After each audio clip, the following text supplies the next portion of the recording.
Jalan itulah yang dilalui oleh para pendahulu kita dan para salafus saleh. Mereka senantiasa menghiasi diri mereka dengan muraqabah.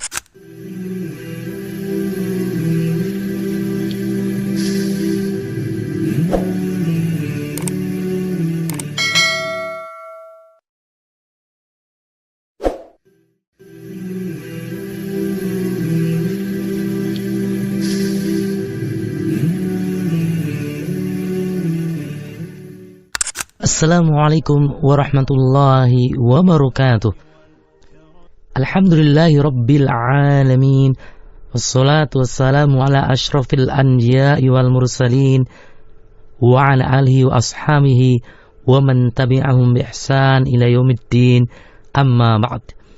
Pendengar yang dirahmati Allah Subhanahu wa taala, alhamdulillah pada kesempatan yang berbahagia kali ini kita bisa berjumpa kembali dalam rangka meningkatkan keilmuan kita terhadap agama Allah Subhanahu wa taala.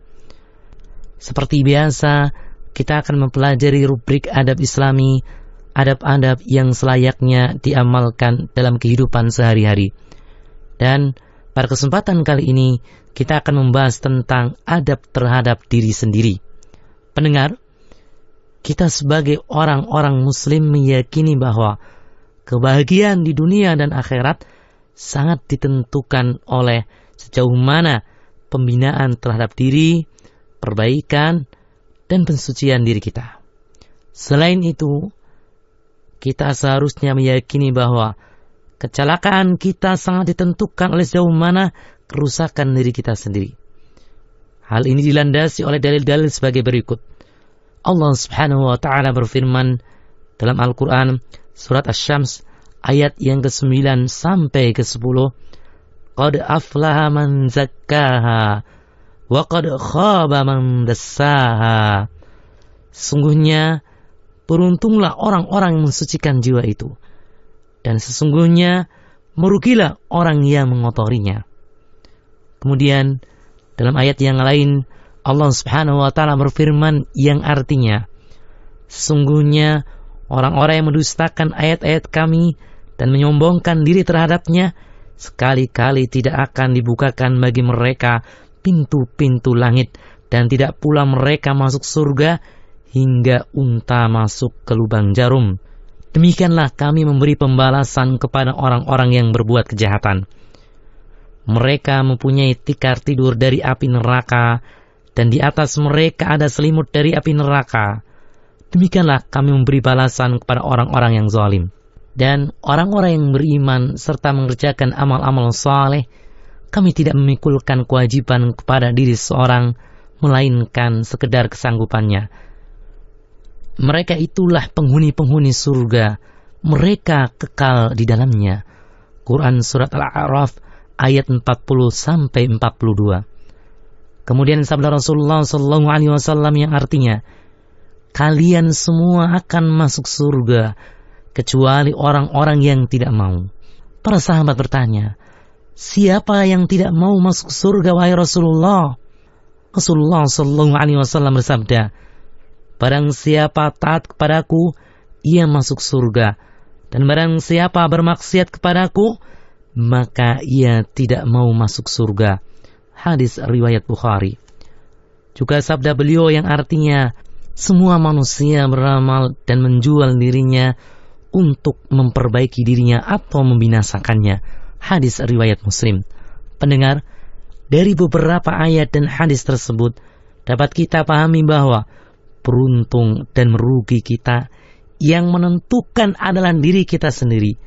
Karenanya kita harus berusaha menguatkan iman kita, meningkatkan amal saleh, dan terus berusaha untuk meraih ridho Allah Subhanahu wa taala.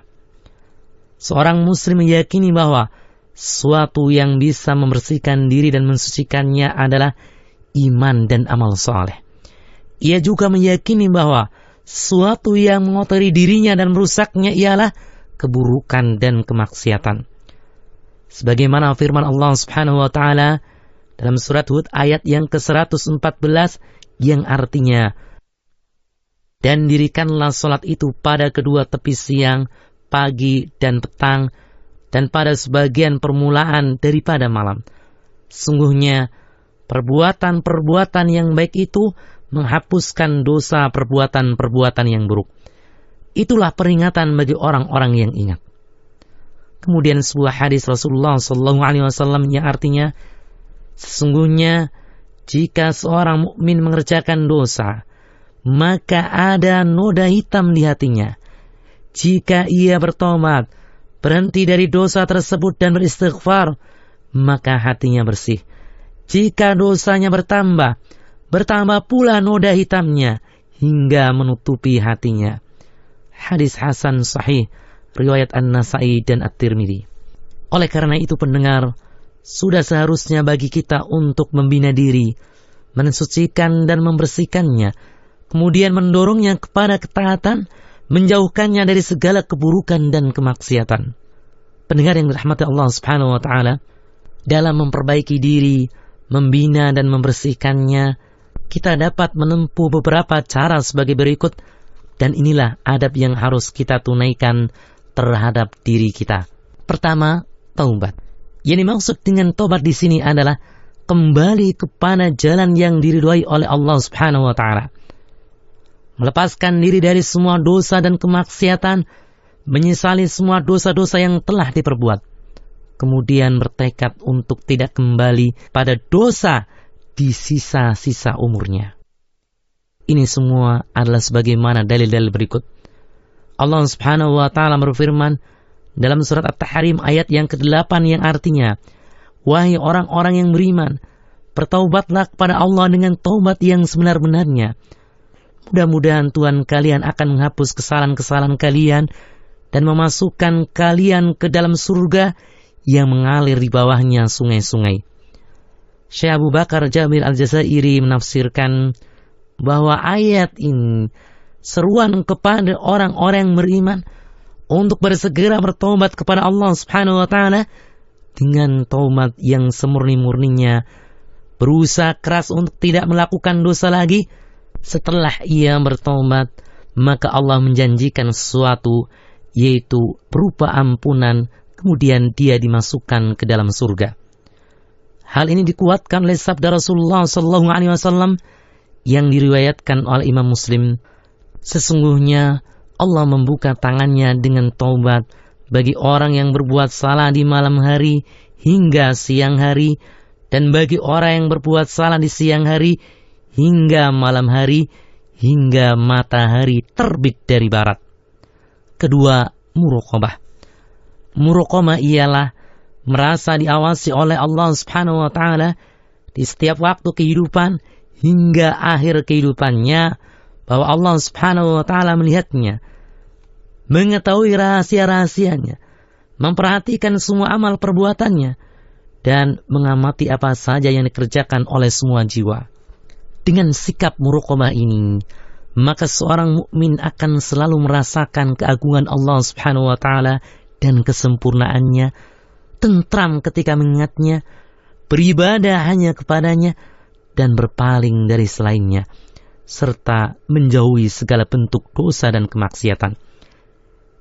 Inilah yang dimaksud dengan firman Allah Subhanahu wa taala pada surat An-Nisa ayat yang ke-125 yang artinya,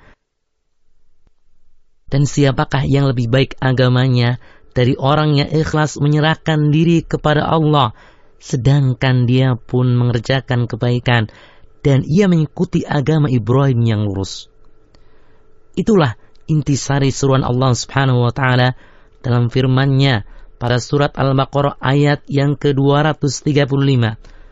Dan ketahuilah bahwasanya Allah mengetahui apa yang ada di dalam hati kalian, maka takutlah kepadanya.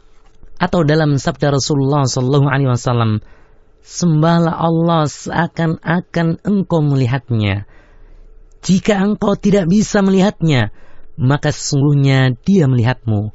Hadis riwayat Bukhari dan Muslim. Jalan itulah yang dilalui oleh para pendahulu kita dan para salafus saleh. Mereka senantiasa menghiasi diri mereka dengan muraqabah hingga akhir hayat mereka, dan berhasil mencapai derajat muqarrabin, yaitu hamba-hamba yang dekat dengan Allah Subhanahu wa taala.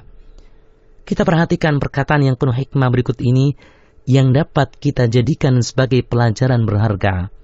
Pertama, ditanyakan kepada Al-Junaid rahimahullah, bagaimana kiat menahan pandangan?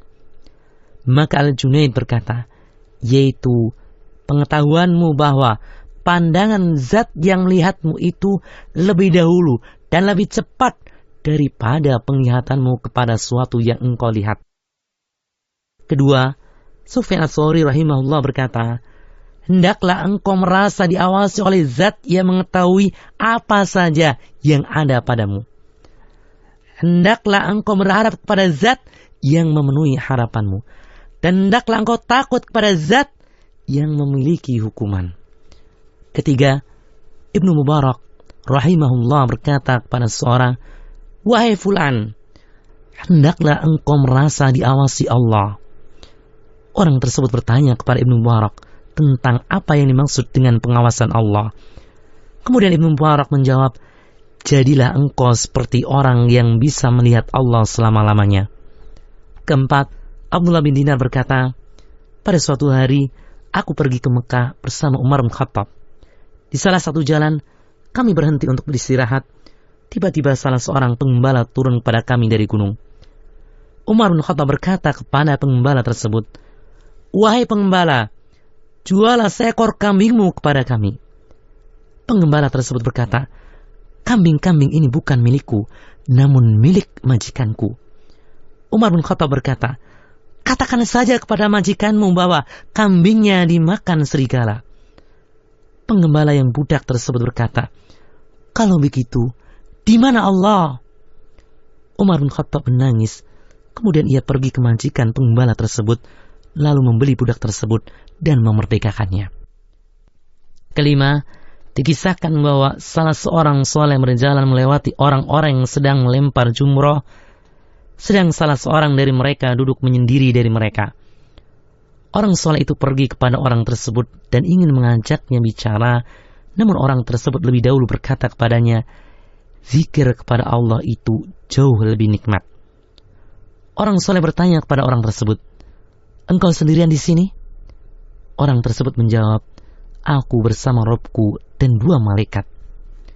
Orang saleh bertanya lagi, siapa yang mendahului orang-orang tersebut? Kemudian dijawab, yaitu orang-orang yang diampuni Allah. Orang saleh bertanya lagi, di manakah jalan itu? Orang tersebut memberi isyarat ke langit. Kemudian ia berdiri dan pergi.